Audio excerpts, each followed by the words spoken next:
नमस्कार दोस्तों, doctor Hemant Shrivastava, web GIS cell की ओर से। और जो ग्राउंड ट्रूथिंग करनी है, उस ग्राउंड ट्रूथिंग में मुख्य बात ये है कि आपको ग्राउंड ट्रूथिंग के अंदर जो लाल डोरा है, वो लाल डोरा जो नक्शे में बन कर के आया है सर्वे ऑफ इंडिया की तरफ से, वो लाल डोरा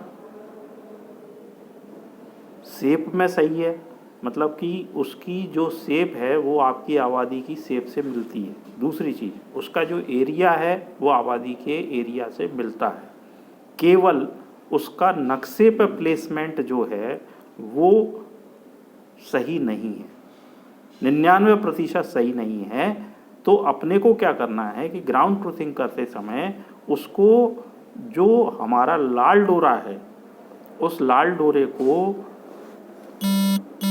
जो हमारी नक्शे पे आबादी है, उस आबादी के मैच करते हुए उस लाल डोरे को शिफ्ट करना है। यानी कि वो नीचे जाएगा, ऊपर जाएगा, दाएं जाएगा, बाएं जाएगा, और उसके हिसाब से फिर आप जो है उसको लाल डोरे के बाद उसको काली स्याही से आउटर लाइन बना देंगे। यदि लाल डोरा आपका सही है, जिसकी संभावना कम है, तो इसलिए आपको ग्राउंड पे जा कर के उसको, आपको जो आपने चूना डाला है, आपकी आबादी का नंबर है, उसको जस्टिफाई करना वेरीफाई करना पड़ेगा। 1-2 पॉइंट से आप उसको कस लेंगे, और इसके साथ में आपके मूल नक्शे से भी उसकी आकृति का मिलान करके उसके एरिया एक ही रहे। इसके लिए आपको देखने में आएगा कि लाल डोरा जो है वो लाल डोरा आपका वैसा ही है जैसा कि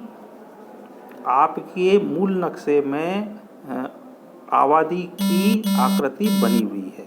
इसका मतलब ये है कि लाल डोरे की आकृति सही है, उसका एरिया सही है, केवल उसका प्लेसमेंट आपके नक्शे पे गलत है। उसको हमको सही करना है, और फिर उसके बाद जिस तरीके से दिशा निर्देश दिए गए हैं, यानी कि जो प्लॉट बाहर हो रहा है उसको हमको 2 प्लॉट, मान लो एक प्लॉट में से आधा हिस्सा बाहर चला गया है, तो उसमें हमको नंबर देना है। मान लो कि पूरा नंबर 17 दिया है, तो 17/1 अंदर का, 17/2 फिर आपको प्रतिवेदन में लिखना है कि 17/2 आबादी से बाहर होने से हटाया जाए।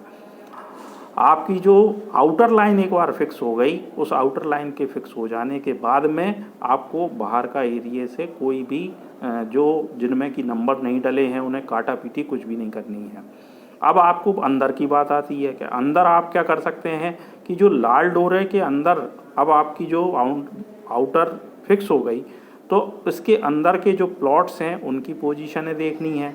यदि मान लीजिए कि आपका जो बिल्टअप एरिया है, वो बिल्टअप एरिया के सामने आपको ब्लैंक एरिया दिख रहा है, तो आपको देखना पड़ेगा कि वो प्लॉट एक ही है, और उस प्लॉट में से अगर मान के चलो कि उस पर 37 नंबर डला है, तो वो जो है सही है, उसमें कोई दिक्कत नहीं है। लेकिन अगर मान के चलिए कि 2 एक ही नंबर में से 2 नंबर बनना चाहिए थे, परंतु वो जो है नहीं बने हैं, तो उसमें आपको मौके के अनुसार आपको नीली स्याही से अंकित करके उसको, मान लो कि उसका ओरिजिनल नंबर 34 था, तो 34/1 रामलाल का हो जाएगा, 34/2 जो भी आदमी है श्यामलाल का हो जाएगा। तो इस तरीके की जो त्रुटियां हैं उनका सुधार करके आपको नक्शे को सबमिट करना है। आपका जो एरिया है, आबादी का जो एरिया है, वो एरिया आपका SOI से प्राप्त नक्शे में भी बराबर मैच करना चाहिए, ये आपको देखना है। और अगर आप उसका प्लेसमेंट सही कर पाएंगे और इन त्रुटियों को आप सुधार पाएंगे, तो जो है आपका नक्शा जो है ग्राउंड ट्रूथिंग के लिए मतलब कंप्लीट माना जाएगा कि आपने ग्राउंड ट्रूथिंग कंप्लीट कर ली है। इसकी जो है आप एक सीट बनाएंगे और उस सीट पे पूरा अंकन करेंगे। प्रत्येक सीट पे आप जो है जो नक्शा वाली सीट है उस पे ऊपर की तरफ पटवारी साहब अपने हस्ताक्षर, नीचे हस्ताक्षर करेंगे, लेकिन ऊपर अपना स्वयं का नाम लिखेंगे, स्पष्ट अक्षरों में अपना मोबाइल नंबर लिखेंगे।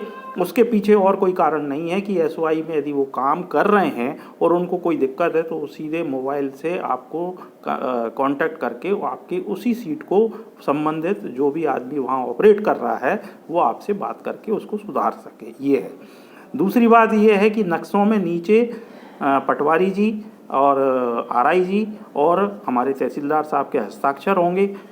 कवरिंग लेटर जो लगेगा उसके लिए परफॉर्मा जिसमें है एलजीडी कोड का होना आवश्यक है।